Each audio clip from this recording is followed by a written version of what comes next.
नमस्कार,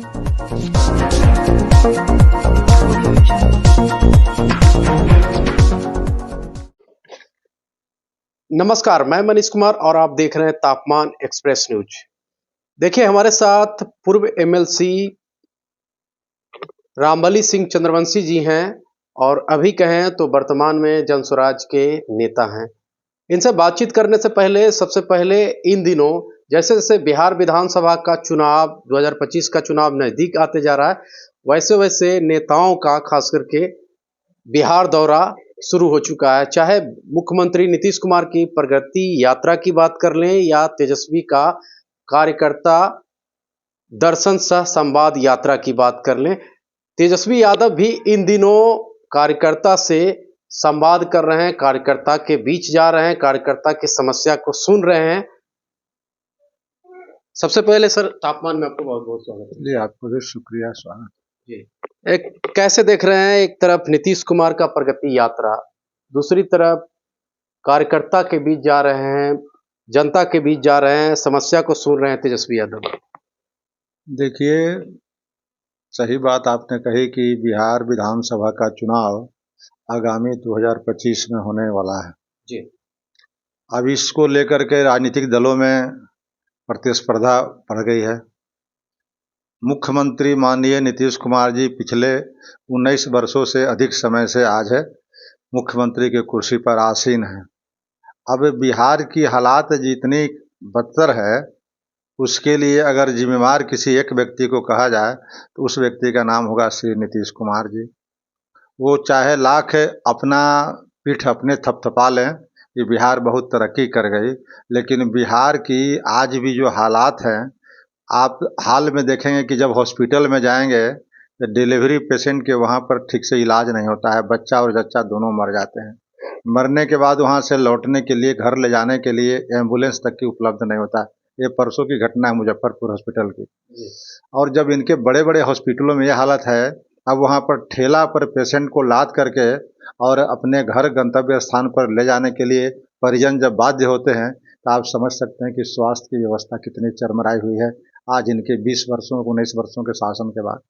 उसी तरह आप शिक्षा के ले लें, अभी हाल में बीपीएससी के अभ्यर्थी जो लोग थे, उन लोगों ने सिर्फ इसलिए आज 1 महीने से लेकर से अधिक दिन हो गए आंदोलनरत हैं, सिर्फ इसलिए कि जो बीपीएससी के परीक्षा में धांधली हुई थी उसकी जांच कराना चाहते थे, यानी री एग्जामिनेशन चाह रहे थे।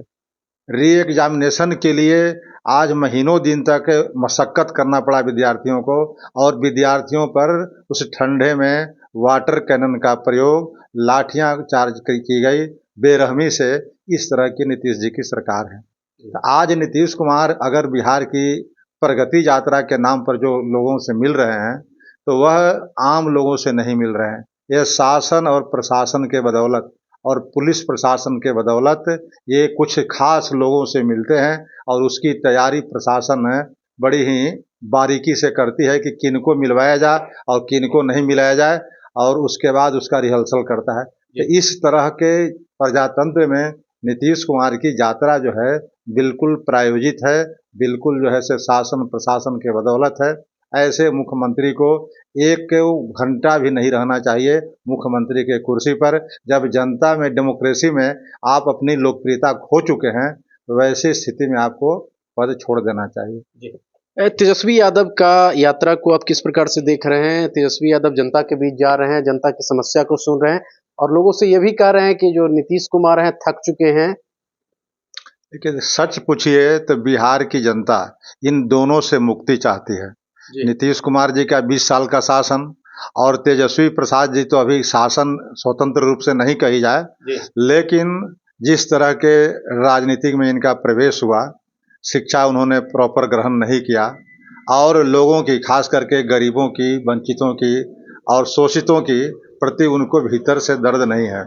लालू प्रसाद जी नेता थे, वो स्ट्रगल करके आए थे, लेकिन तेजस्वी प्रसाद जी का जो एटीट्यूड है वह जनता के दुख दर्द से कहीं भी इत्तेफाक नहीं रखता, और इसी का परिणाम है कि आज बिहार के बहुसंख्यक जनता इन दोनों से उब चुकी है और परिवर्तन की ललक में आज बैठी हुई है, और उसी परिवर्तन की दिशा में जन सुराज के सूत्रधार प्रशांत जी काम कर रहे हैं और प्रशांत जी के तरफ भी बिहार के एक बड़े तबके के लोगों की उनके पर नज़र टिकी हुई है कि आखिर बिहार में परिवर्तन आवश्यक है। बिहार की खुश इसके लिए खुशहाली के लिए, बिहार की जो बदहाली है उसको दूर करने के लिए बिहार की चूंकि जनसुराज की आपने जिक्र किया सर, तो जनसुराज पे एक खास करके तेजस्वी यादव आरोप लगाए हैं, बोलते हैं जनसुराज जो है भारतीय जनता पार्टी का बी टीम है और कहीं ना कहीं जो क्षेत्रीय पार्टी है खास करके उसको कमजोर करने की साजिश चल रही है।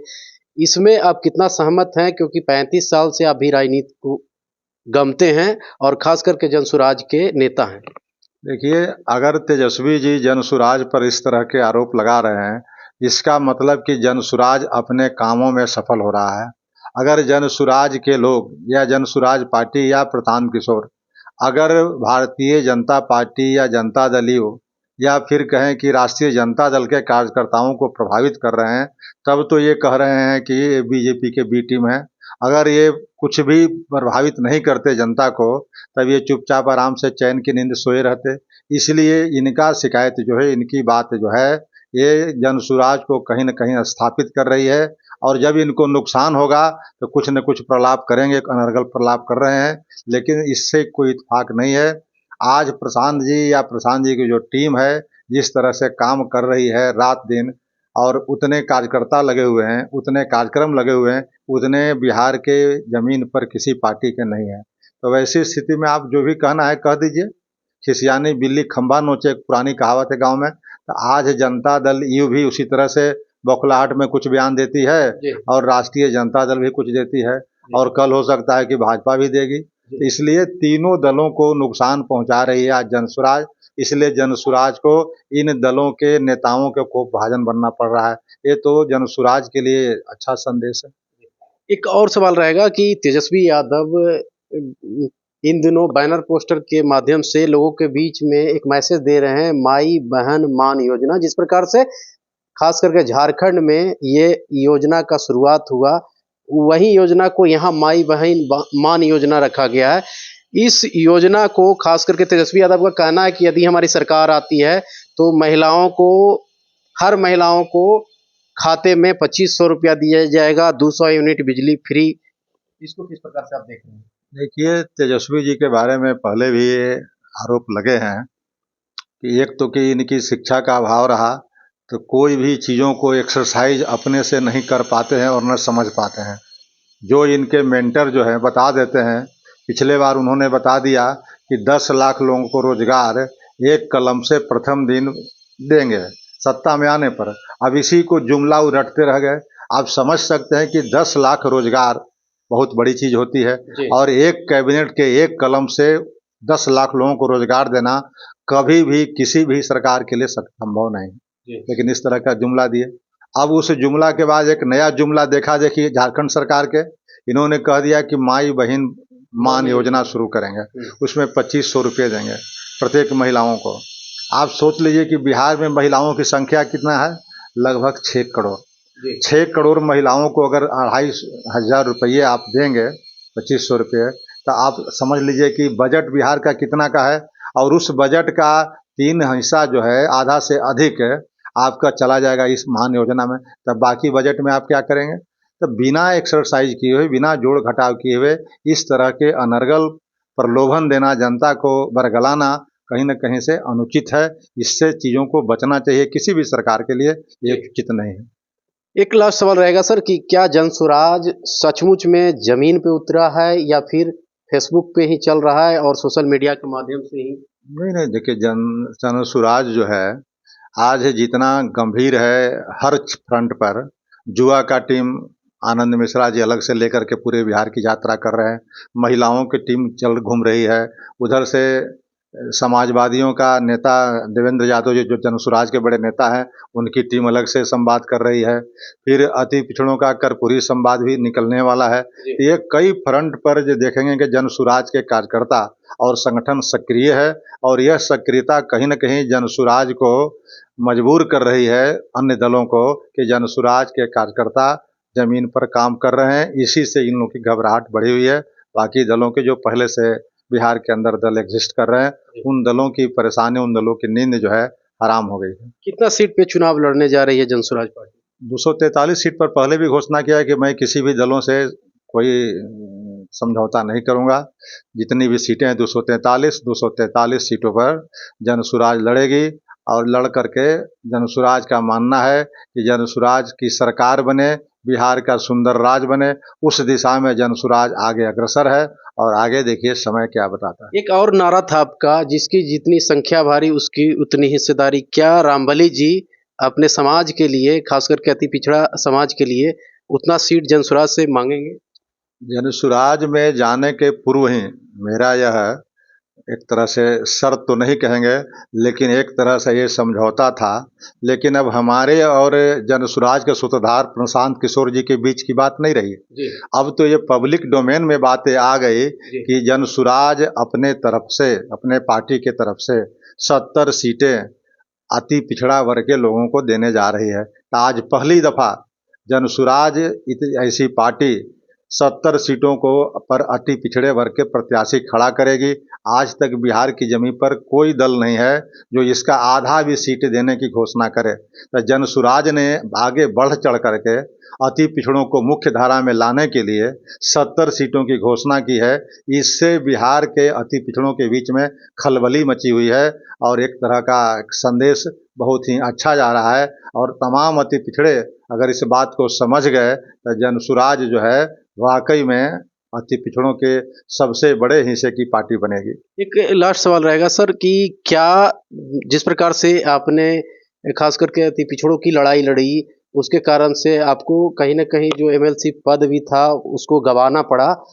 क्या यदि जनसुराज बिहार में सत्ता में आती है, तो क्या प्रशांत किशोर से ये मांग करेंगे आप कि अति पिछड़ा का ही नेता मुख्यमंत्री बने या बेटा?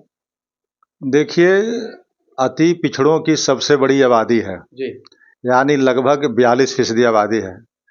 जो बिहार में जाति आंकड़े, जाति सर्वेक्षण जो हुए उसके मुताबिक 36.01% है, जिसको तांती ततमा के आने के बाद 38% हो गई और 8% अभी भी अनआइडेंटिफाइड आबादी दर्शाई गई थी।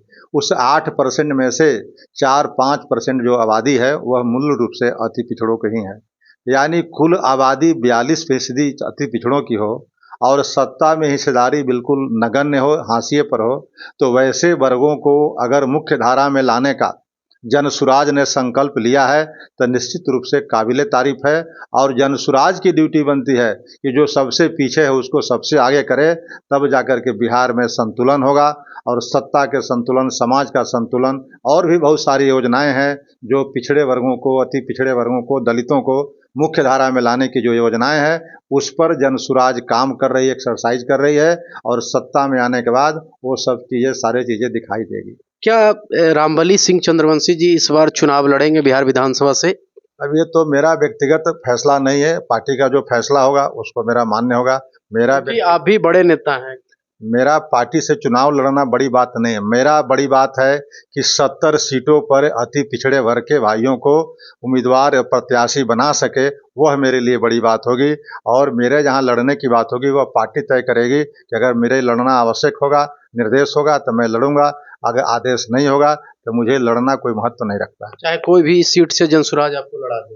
हाँ, जनसुराज पर डिपेंड करेगा कि जनसुराज अगर हमें उपयुक्त समझती है कि कहीं से लड़ा सके आगामी चुनाव में, तो हम लोग लड़ लेंगे। पार्टी के आदेश को हम लोग पालन करेंगे। चलिए, हमारे साथ थे प्रोफेसर रामबली सिंह चंद्रवंशी जी। इन्होंने साफ शब्दों में कह दिया, जो कि खास करके तेजस्वी यादव का माई बहन मान योजना, उस पे इन्होंने साफ रुपये अटैक किया कि तेजस्वी यादव तो छोड़ दीजिए, वो तो पढ़े लिखे हैं नहीं, लेकिन उनके साथ जो भी रहते हैं खास करके उनको तो सोचना समझना चाहिए कि जो हर महिलाओं की 2500 देने की बात हो रही है वह पैसा कहाँ से आएगा। वहीं इनका साफ शब्दों में ये भी कहना है कि जो नीतीश कुमार जो प्रगति यात्रा निकाले हुए हैं, अगर नीतीश कुमार में है हिम्मत तो बगैर प्रशासन के कहीं भी किसी भी क्षेत्र में घूम करके दिखाएं। इनका साफ शब्दों में कहना है कि आने वाला समय कहीं न कहीं जनसुराज के लिए मंगलमय होगा।